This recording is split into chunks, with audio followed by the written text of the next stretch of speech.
3D animation की मदद से आज एक नेक्स्ट लेवल सिक्योरिटी कंपैरिजन करेंगे Indian prime minister Narendra Modi और अमेरिकन प्रेसिडेंट जो बाइडेन के बीच। देखो, ये 12.5 करोड़ रुपए की मर्सिडीज मेबैक S650 गार्ड है। ये वो गाड़ी है जो मोदी जी यूज करते हैं और इसके सामने खड़ी है ये रिपोर्टेडली दुनिया की सबसे सेफ कार कैडिलैक 1। ये वो कार है जो American president Joe Biden use करते हैं और इसी कार को द बीस्ट बोला जाता है। गजब बात यह है कि इन दोनों ही गाड़ियों की टेस्टिंग करने के लिए हमने बुलाया है पाकिस्तान के farmer prime minister Imran Khan को और नॉर्थ कोरिया के supreme leader Kim Jong Un को। इस वीडियो का सबसे ज्यादा इंटरेस्टिंग पार्ट ये है कि इन दोनों ही गाड़ियों की औकात पता करने के लिए यहाँ 3 वेपन्स चुने हैं, sniper rifle, RPG rocket launcher और तीसरी है ये लैंडमाइन। सिर्फ 5 मिनट में आज एक एक करके इन कार्स पर अटैक करके हम ये तो देखेंगे ही कि ये दोनों कंट्री लीडर्स कितने सेफ हैं। उसके अलावा हम मोदी जी और जो बाइडेन के एरोप्लेन्स का भी कंपैरिजन करेंगे और ये भी देखेंगे कि जब ये लोग पब्लिक में या रैलीज में जाते हैं तो उस समय किसकी कितनी खतरनाक सिक्योरिटी रहती है। बीस्ट मतलब बहुत ही पावरफुल कार है, वो पूरा सील्ड है, हर्मेटिकली सील्ड है।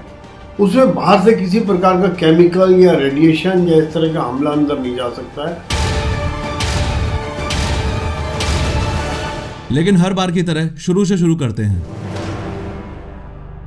सबसे पहले किम जोंग उन ने अपना टारगेट सेट किया और स्नाइपर राइफल का यूज करके अमेरिकन प्रेसिडेंट की गाड़ी पर गोली दाग दी। अभी तक फुल ऑन सस्पेंस बना हुआ है कि ये गोली द बीस्ट के कांच को तोड़कर अंदर जा पाएगी या नहीं। जैसे ही गोली ग्लास में लगी वैसे ही ग्लास के छोटे छोटे टुकड़े बाहर बिखर जाएंगे और ग्लास पर थोड़े क्रैक्स आ जाएंगे। द बीस्ट का ये ग्लास इतना ज्यादा मजबूत है कि गोली का कुछ ऐसा हाल हो जाएगा और वो नीचे गिरी पड़ी मिलेगी। अंदर बैठे हुए जो बाइडेन जो मजे से अपनी किताब पढ़ रहे थे, उनको कार डोर पर गोली लगने की हल्की सी आवाज अंदर आएगी। वो किम जोंग उनकी तरफ देखकर मुस्कुराएंगे और वापस अपनी किताब पढ़ने लग जाएंगे। अमेरिकन प्रेसिडेंट का ये मिजाज देखकर गुस्से में किम जोंग उन 6-7 गोलियां और चला देता है, लेकिन फिर से बाइडेन को कुछ नहीं होता। बाइडेन मुस्कुराते हुए कुछ इस तरीके से कांच पर हाथ फेरते हैं और फिर अपनी किताब पढ़ने लग जाते हैं। गुस्से में लाल किम जोंग उन अब RPG लॉन्चर उठाकर द बीस्ट की ओर सीधा फायर कर देता है। फिर से फुल ऑन सस्पेंस बना हुआ है कि द बीस्ट इस बार हवा में उड़ जाएगी या उसे कुछ भी नहीं होगा। और फाइनली आप खुद देख पा रहे हो कि RPG लॉन्चर भी ज्यादा से ज्यादा बस इतना सा ही इंपैक्ट जो बाइडेन की गाड़ी पर कर पाया है। लास्ट में परेशान होकर किम जोंग उन सोचता है और गुस्से में बॉर्डर मूवी का सुनील शेट्टी बनके एंटी टैंक माइन लेकर बाइडेन के रास्ते में लगाने के लिए चल देता है। किम जोंग उनकी तरफ से लैंडमाइन एकदम रेडी है और सामने से द बीस्ट आ रही है। जैसे ही द बीस्ट का टायर एंटी टैंक माइन पर चढ़ा वैसे ही माइन तो ब्लास्ट हो जाएगी, लेकिन चौंकाने वाली बात यह है कि द बीस्ट पर फिर से ना के बराबर ही असर होगा। ध्यान से देखो कि गाड़ी पर बस हल्का सा बम्प इम्पैक्ट हुआ है, बाकी सब कुछ वैसा का वैसा ही है। अब 2 मिनट के लिए किम जोंग उनको साइड करके बस ये समझ लो कि इतने खतरनाक हमले होने के बाद भी इस गाड़ी में बैठे कंट्री लीडर्स को इसलिए कुछ नहीं हुआ क्योंकि ये 8 इंच मोटा शेल इस पूरी गाड़ी को बुलेट प्रूफ बनाकर रखता है। अगर इस द बीस्ट का एक डोर अलग करके दिखाऊं तो इन 8 इंच से भी ज्यादा थिक डोर्स में इंस्टॉल्ड हैं ये आर्मर्ड प्लेट्स। ये plates dual hardness steel, aluminium, titanium और सिरेमिक जैसे मटेरियल से बनी है जो रॉकेट लॉन्चर्स तक से भी इस गाड़ी को बचा के रखती हैं। एडिशनली एंटी टैंक माइन से बचने के लिए इस गाड़ी के नीचे ऐसी बॉम्ब प्रोटेक्शन स्टील प्लेट भी होती है, चाहे लैंड माइंस का अटैक हो या बायो वेपन से किए गए अटैक्स। ये कार ऑटोमेटिकली सील्ड हो जाती है और कार के बूट में इंस्टॉल्ड इस ऑक्सीजन सिलेंडर से अंदर बैठे लोगों को ऑक्सीजन की सप्लाई होती रहती है। साथ में इस एडवांस फायर फाइटिंग सिस्टम से ब्लास्ट से लगी हुई आग भी ऑटोमेटिकली ही बुझ जाएगी। अमेरिकन प्रेसिडेंट जो बाइडेन की द बीस्ट तो एक्सट्रीमली सेफ कार है, ये हमने देख लिया, लेकिन मोदी जी को लेकर सवाल अभी भी वहीं की वहीं है।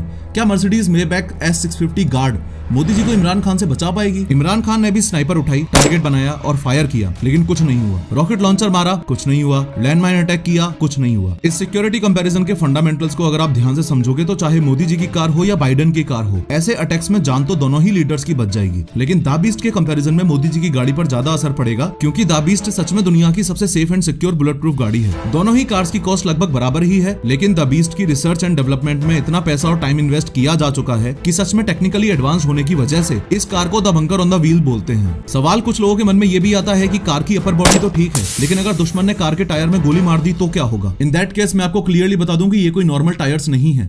इन टायर्स में इंस्टॉल्ड है रन फ्लैट टायर टेक्नोलॉजी, यानी कि टायर की रिम पर लगी हुई है मेटल रिंग इस टायर को पंक्चर होने के बावजूद भी 80 किलोमीटर पर आवर की स्पीड से गाड़ी को 50 से 70 किलोमीटर तक जाने में हेल्प कर देगी। अगर अपने देश की बात करें तो प्राइम मिनिस्टर्स और प्रेसिडेंट्स को बुलेट प्रूफ गाड़ी प्रोवाइड करवाने का चलन कोई ज्यादा पुराना नहीं है। 2001 पार्लियामेंट अटैक से पहले तक अटल बिहारी वाजपेयी जी एम्बेसडर में घुमा करते थे। Former prime minister Shrimati Indira Gandhi ji की जब उन्हीं के बॉडीगार्ड्स ने गोली मारकर हत्या कर दी, उसके कुछ साल बाद ही स्पेशल प्रोटेक्शन ग्रुप SPG बना। SPG कमांडोज के ग्रुप में 3000 प्रोफेशनल्स होते हैं और उनका सिर्फ और सिर्फ एक काम रहता है, कैसे भी करके इंडियन प्राइम मिनिस्टर को जिंदा रखना। अगर इस वीडियो का सेकंड पार्ट चाहिए तो कमेंट करके जरूर बताना, क्योंकि दोनों की एयर सिक्योरिटी और मोदी जी के SPGs वर्सेस जो बाइडेन के सीक्रेट सर्विसेज का कंपैरिजन बहुत ही नेक्स्ट लेवल का है। खैर, टी सीरीज के मालिक गुलशन कुमार की हत्या डॉन दाऊद इब्राहिम ने बहुत दर्दनाक तरीके से की थी। इस वीडियो पर क्लिक करके पूरे इंसिडेंट को 3D में देखो।